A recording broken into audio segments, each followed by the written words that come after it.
Welcome, Ma. The voices hit Sandra Jacobs like a wave. Not one person, not two. Almost everyone at StarTech, security guards, receptionists, engineers, even managers, stood in a straight line at the entrance of the glass building. A red carpet ran from the gate to the lobby like a royal road. Phones were already raised, smiles were fixed, shoulders were squared. And then the black SUV stopped. The back door opened. A woman stepped out slowly, as if she owned the air around her. She was old, yes, about 65. Her back was straight, her eyes calm, and her face carried a quiet pain that looked like it had lived there for years. She wore a simple cream blouse and a dark wrapper, not flashy, not loud. But something about her made the whole place go silent. Sandra's stomach dropped, because Sandra knew that face. She knew those eyes. She knew the way that woman had staggered 2 days ago when a hot slap landed on her cheek. Sandra's hand, the one she had used, suddenly felt heavy like a stone. The woman looked forward and walked toward the carpet. She didn't smile big. She didn't wave. She just moved with slow confidence, like she had nothing to prove. The crowd bowed again. "Good morning, Ma. Congratulations, Ma. Welcome, Ma." Sandra couldn't breathe properly. The cleaner she slapped, the old woman she called lazy, the one she told, "Even in your next life, your children can't work here." That woman was standing on StarTech's red carpet like a queen. And now she was coming closer. Sandra's knees started shaking, her throat went dry, her mind screamed one question again and again: how? The woman stopped at the lobby doors. Security pushed them open like the doors of a palace. Then the woman finally turned her head, and her eyes landed on Sandra. Not angry eyes, not shouting eyes, just calm eyes that somehow felt more powerful than any slap. Sandra wished the ground would open and swallow her, because the woman's lips parted and she said softly, "Good morning, Sandra Jacobs." Sandra froze. She didn't understand how the woman even knew her name. Then the woman added, still calm, "Please come upstairs. You will be working directly under me." Sandra almost fainted. People around her looked at her with surprise. Some even looked jealous, thinking it was a promotion. But Sandra knew the truth. This was not a promotion. This was judgment. Sandra's heart beat so loudly she could hear it in her ears. And as Helen, because yes, it was Helen, walked inside with the entire company behind her, Sandra stumbled after her, feeling like she was walking into a storm with no umbrella. Upstairs, the elevator doors closed. Helen stood inside with only two people, a tall lawyer in a neat suit, and the HR manager who looked nervous. Sandra was not inside that elevator. Not yet. She watched the doors close and saw her own reflection on the shiny surface. Her face was pale. Her expensive wig suddenly felt too tight. And in that reflection, Sandra remembered exactly how all this began. It was a bright morning at StarTech's reception area in Lagos. The marble floor shined so much that you could almost see your future in it. Sandra loved that place, not because she cared about cleaning or beauty, but because everyone who walked in could see her. She was not like the cleaners, she was not like the interns, she was not like the security men. She was Sandra Jacobs, one of the lead cloud engineers in StarTech. She liked saying it. She liked how it sounded. She liked how it made people step aside. That morning she had worn her favorite expensive navy blue suit with a crisp white inner top. She held her brown leather handbag like a trophy. She was walking fast, as usual, because she believed moving fast made you look important. Then it happened. A mopping stick shifted, a bowl of foamy water tilted, and splash, dirty water touched the lower part of Sandra's expensive suit. Not a lot, just enough. Sandra stopped like someone had slapped her. Her eyes widened, her mouth opened slowly, then her face twisted into rage. Standing beside the mop was Helen, an old cleaner who had only joined the company a few days ago. She wore a worn black and white cleaner uniform. Red gloves covered her hands. Her hair was scattered and messy, like she didn't have time to care.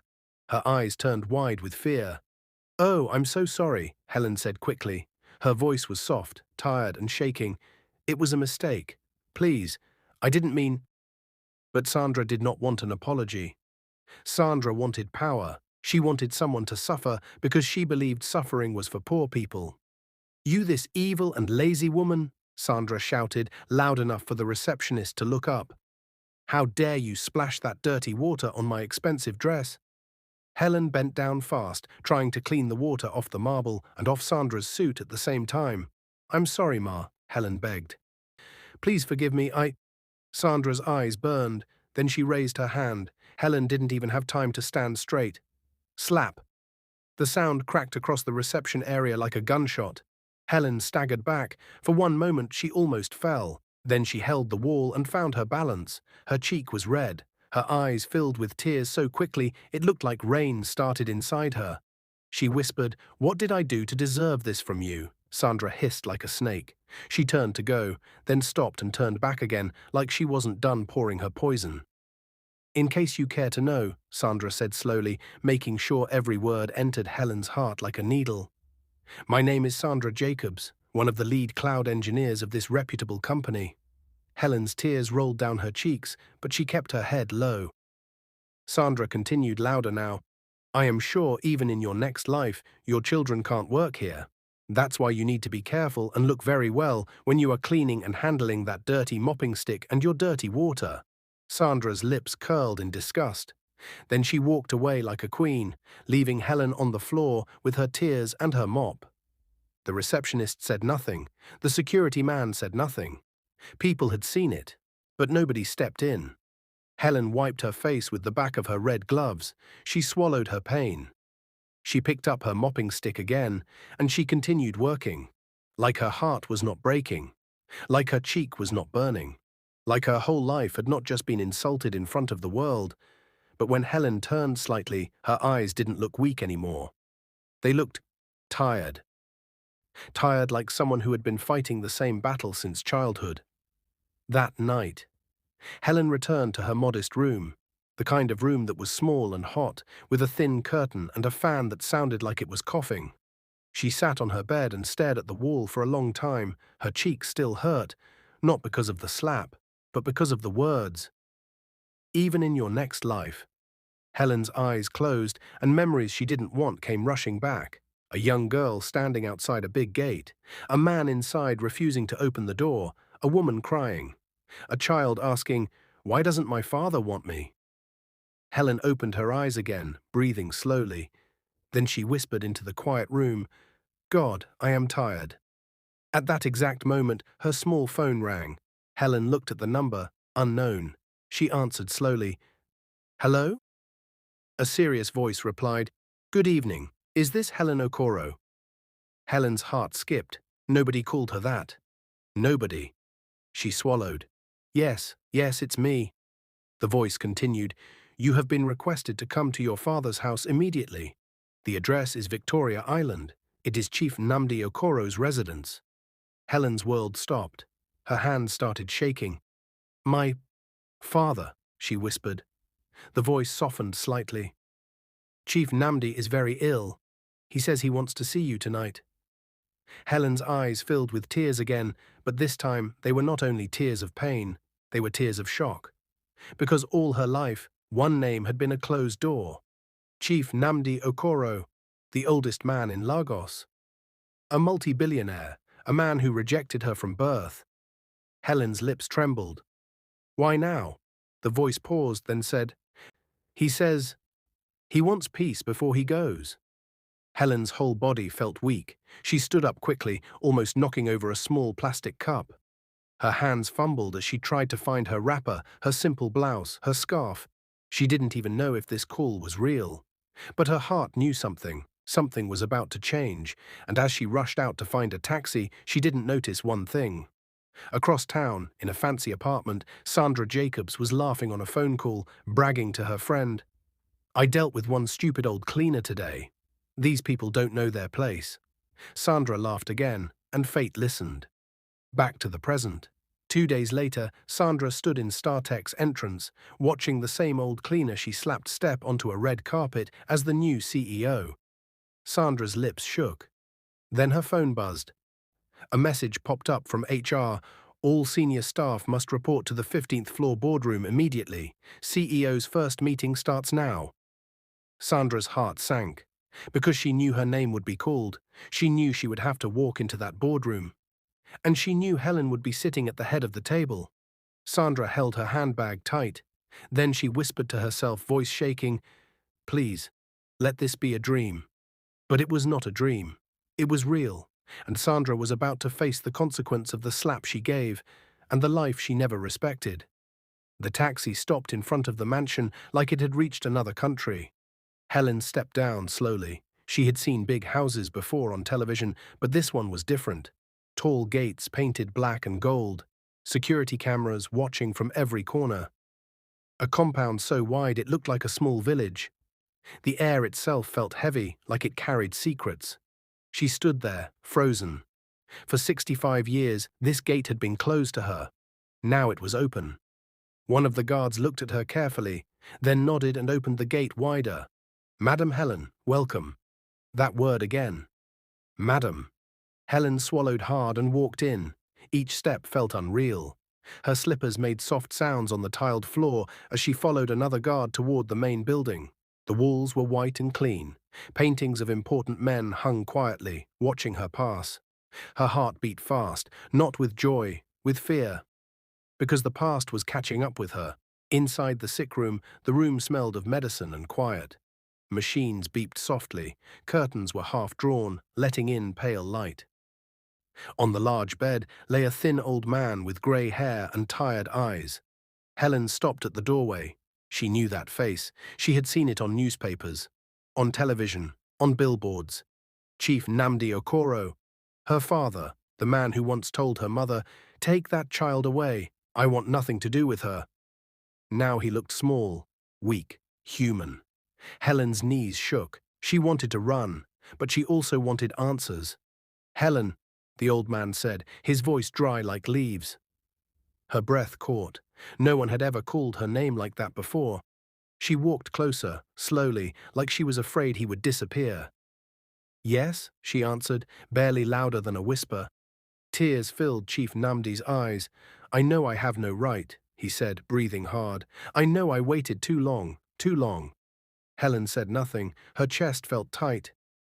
He reached out with a weak hand. Helen hesitated, then gently held it. His skin was cold. "I was proud," Chief Nnamdi continued. "I was foolish.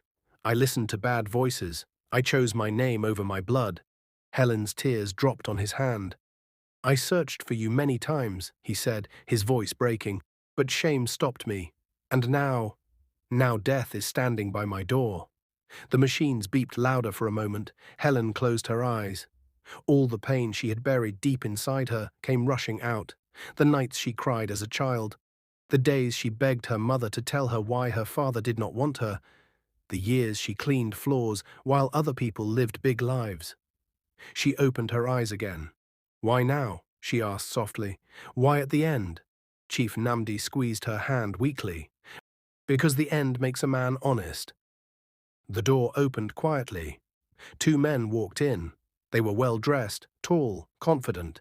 Helen recognized them from photos. Nathaniel Okoro and Anderson Okoro, her half-brothers. They stopped when they saw her. Their faces hardened. "What is she doing here?" Nathaniel asked sharply. Chief Nnamdi turned his head slowly toward them. "She is your sister." Anderson scoffed. "Father, please, this is not the time for jokes." Chief Nnamdi's eyes flashed with strength Helen didn't expect. "It is exactly the time." Helen felt small again, like a child standing between fighting adults. "I am tired of lies," Chief Nnamdi said. "Helen is my first child, my blood." Silence fell like a heavy cloth. Nathaniel's jaw tightened. "This woman? A cleaner?" Helen flinched. Chief Nnamdi raised his voice. "Enough. You will respect her." Nathaniel and Anderson exchanged angry looks. "This is madness," Anderson said. "What about the company? What about StarTech?" Helen's heart skipped. StarTech. The name echoed in her head. Chief Nnamdi turned back to Helen. "Do you know StarTech?" Helen nodded slowly. "Yes, I clean there." Nathaniel laughed in disbelief. "You hear that? She cleans there." Chief Nnamdi did not laugh. Instead, he said words that changed everything. "That is where she will return, as CEO." The room froze. Helen's ears rang. She thought she heard wrong. "Sir?" she whispered. Chief Namdi looked straight into her eyes. I have instructed my lawyer, Barrister David, to amend my will. You will inherit StarTech. Helen's breath stopped. Her hands trembled. No, no, sir. That must be a mistake. There is no mistake, he said firmly. StarTech is yours. Nathaniel stepped forward angrily. This is not fair. Chief Namdi's voice dropped low and sharp. Fair? Was it fair when I abandoned her mother? Was it fair when she grew up without a father while you enjoyed everything? The brothers fell silent. The door opened again. A calm man with glasses entered, holding files. Barrister David, Chief Namdi said, proceed. Helen felt dizzy as papers were opened and signatures were discussed. Words like beneficiary, ownership, and transfer of authority floated around her like smoke. She barely understood anything. All she knew was this. The mop she held 2 days ago was now far away, and the chair waiting for her was very high. Later that night, the house was quiet again. Helen sat by the bed, holding her father's hand. He looked peaceful now. Forgive me, he whispered. Helen nodded through tears. I forgive you. A small smile touched his lips. Then the machines made one long sound. Flat. Still. Helen screamed softly, bending over the bed. Her father was gone. The burial came and went like a dream. Big men cried. Big cars lined the road. Helen stood quietly in black, watching everything like an outsider. Nathaniel and Anderson avoided her eyes. Whispers followed her everywhere, but the will had been read. The truth was sealed. Helen Okoro was now the owner of StarTech. Helen stood in front of a mirror in a small guest room. She wore simple clothes. Her hands shook slightly. God, she whispered, help me. A car waited downstairs. At StarTech, staff gathered. Red carpet, cameras, bowing heads. And Sandra Jacobs stood among them, frozen in fear. Helen stepped out of the car. She saw Sandra immediately. Their eyes met. Helen remembered the slap. She remembered the words. She remembered the pain. But she said nothing. She walked inside. Inside the boardroom, senior staff sat in silence. Sandra sat near the end of the table, sweating. The door opened. Helen walked in. Everyone stood. Good morning, Ma, they said together. Helen sat at the head of the table. She looked around slowly. Then she spoke. My name is Helen Okoro, she said calmly, and today I will hear everything. Sandra's phone vibrated. A message popped up from an unknown number. You are not the only one who hurt her, but you were the loudest. Sandra's heart nearly stopped. She looked up. Nathaniel Okoro stood at the door, watching her closely, and Helen turned her eyes toward Sandra and said quietly, Miss Sandra Jacobs, please stand. Sandra stood on shaking legs, and the room held its breath. Sandra, do you recognize me? Helen's voice was calm, but it carried weight, the kind of weight that pressed on the chest and made breathing hard. Sandra stood slowly. Her knees shook so badly she had to hold the chair to stay upright. Every eye in the boardroom turned to her, managers, engineers, executives. People who once admired her confidence now watched her with curiosity. Sandra opened her mouth, but no sound came out. Helen did not rush her. She waited. Seconds passed. They felt like hours. Yes, Ma, Sandra finally whispered. I recognize you. Helen nodded once. From where? Sandra swallowed hard. Her throat felt dry like sand. From the reception area, she said. 2 days ago. A soft movement ran through the room. People shifted in their seats. Some leaned forward. Helen leaned back slightly in her chair. And what was I doing there? Sandra's eyes filled with tears. You were cleaning, she said quietly. Helen's eyes remained steady. And what did you do to me? The room went completely silent. Sandra's hands began to tremble. She could feel the slap again in her own palm, like it had never left her skin. I insulted you, Sandra said, her voice cracking. I lost my temper. I spoke badly. Helen tilted her head. Did you only speak badly? Sandra's shoulders dropped. No, she whispered. I slapped you. A sharp breath moved across the room. Someone coughed. Someone else looked away. Helen said nothing for a moment. She simply looked at Sandra. Then she spoke again, slowly. Do you remember what else you said to me? Sandra closed her eyes. The words burned her memory. Yes, she said. I said, your children could never work here, even in another life. Helen nodded again. Then she did something no one expected. She turned away from Sandra and faced the rest of the boardroom. Please sit, she told them. Confused, they sat. Sandra remained standing. Helen folded her hands on the table. I want everyone here to listen carefully, she said, because what happened between me and Miss Sandra is not just about one slap. She paused. It is about how we see people. The room stayed quiet. Helen continued, for many years I was invisible. I cleaned floors. I emptied bins. I washed toilets. People walked past me like I was air. Sandra's tears fell freely now. Helen's voice softened, but it did not weaken. Some people think power comes from titles, others think it comes from money, but real power is how you treat someone when you believe they have nothing. She turned back to Sandra. Sandra Jacobs, she said gently, do you know why I did not shout at you just now? Sandra shook her head slowly. Because, Helen said, life already shouted at me for 65 years. I will not become what hurt me. Sandra broke. She fell to her knees. The sound of her knees hitting the floor echoed in the boardroom. I'm sorry, Sandra cried. I'm so sorry, Ma. I didn't know. I didn't know who you were. Helen stood up. Her chair scraped softly against the floor. Sandra's head dropped lower. Then Helen said words that shocked everyone. That is the problem, Sandra. You should not need to know who someone is before you treat them like a human being. Sandra sobbed loudly now. Please forgive me, she begged. Please, I will do anything. The room waited.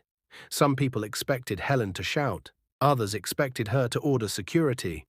Nathaniel Okoro, standing near the wall, crossed his arms, watching closely. Helen walked slowly toward Sandra. Every step felt heavy but sure. She stopped in front of her. Then Helen did something no one expected. She bent down, not to kneel, but to help Sandra up. Gasps filled the room. Helen held Sandra's shaking arms and pulled her to her feet. I forgive you, Helen said quietly.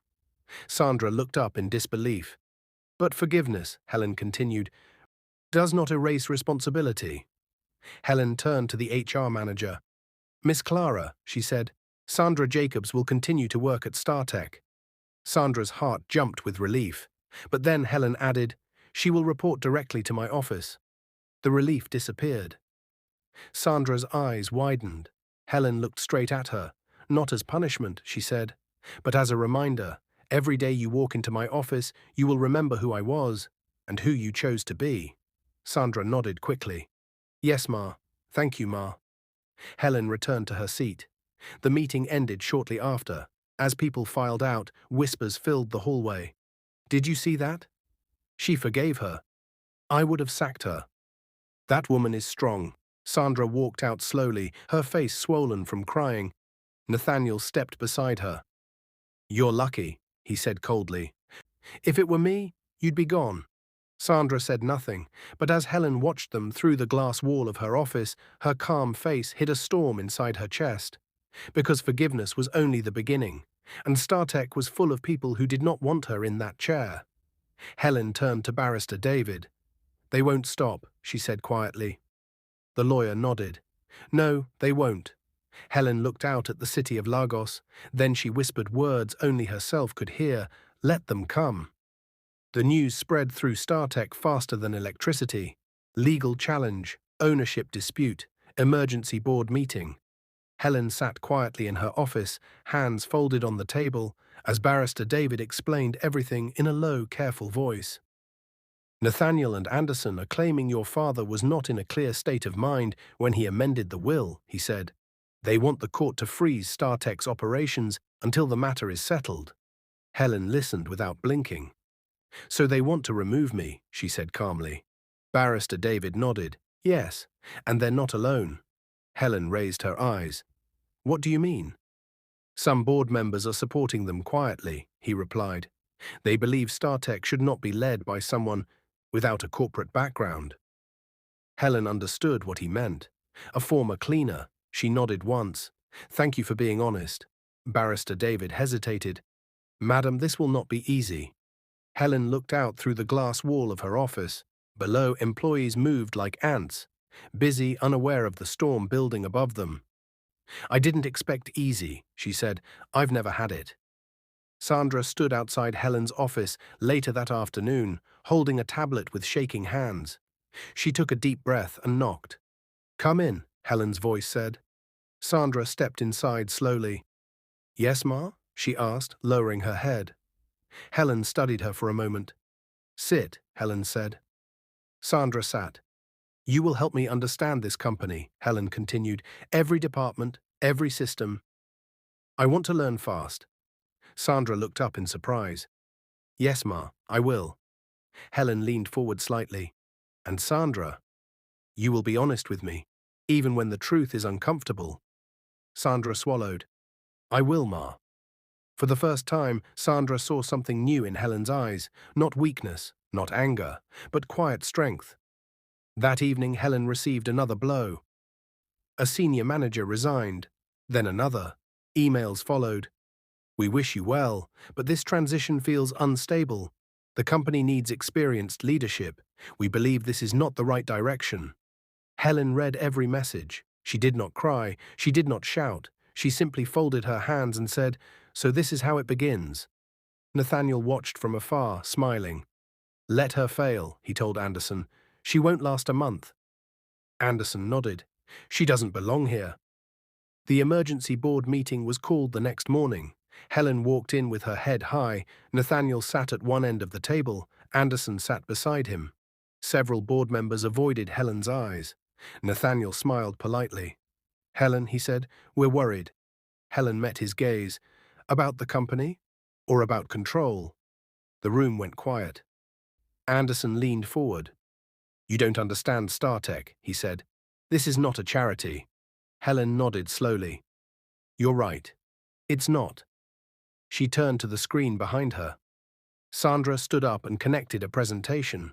Charts appeared. Numbers, projects, costs, risks. Helen spoke clearly. In 2 days, she said, I have learned enough to know StarTech is bleeding money quietly, not from cleaners, not from junior staff, but from decisions made at the top. Nathaniel's smile faded. Helen continued, There are contracts signed without review, departments doing the same work twice, money flowing out with no questions asked. Murmurs filled the room. Helen looked directly at the board. I may not have sat in this chair before, she said, but I have watched this company from the floor. And when you clean floors, you see everything.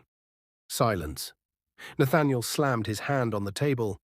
This is nonsense. Helen's voice did not rise. The audit will speak for itself. The meeting ended with tension thick in the air. Outside, reporters were already waiting. That night, Helen sat alone in her office long after everyone left. She rubbed her temples. Power was heavier than she imagined. Her phone buzzed. Unknown number. She answered. Helen, a male voice said softly, You are making enemies. Who is this? She asked. A pause. Someone who knows how your brothers play dirty. Helen's grip tightened on the phone. What do you want? To warn you, the voice replied. They don't plan to win in court alone. The call ended. Helen stared at the dark screen. For the first time since becoming CEO, fear touched her heart, not for herself, but for how far people would go to erase her.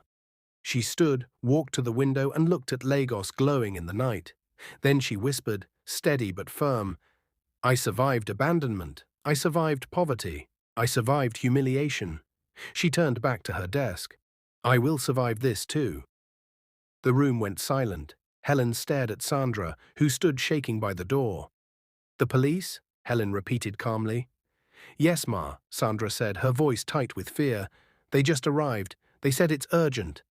For a brief moment, the old Helen, the cleaner who used to shrink at loud voices, tried to rise inside her. But Helen Okoro, the woman who had survived 65 years of rejection, pushed that fear down. She stood up straight. Tell them I'm coming, Helen said. Sandra hesitated. Ma, are you okay? Helen looked at her and gave a small smile. I've waited my whole life for people to face me. I won't start hiding now. Downstairs, two police officers stood with Barrister David and a few worried staff members. Phones were already out. Whispers filled the lobby. Helen walked in calmly. "Yes," she said, "I'm Helen Okoro." One officer stepped forward. "Madam, we have a petition against you. Allegations of illegal takeover of StarTech." Helen nodded. "I expected this." Nathaniel and Anderson suddenly appeared, dressed sharply, faces filled with fake concern. "Officer," Nathaniel said, "we only want justice. Our father was very sick. He was manipulated." Helen turned slowly to face him. "You rejected me for 65 years, she said quietly. "Now you remember my name." Anderson scoffed. "This is business, not emotion." Helen looked at the officers. "Please, come upstairs. Everything you need is there."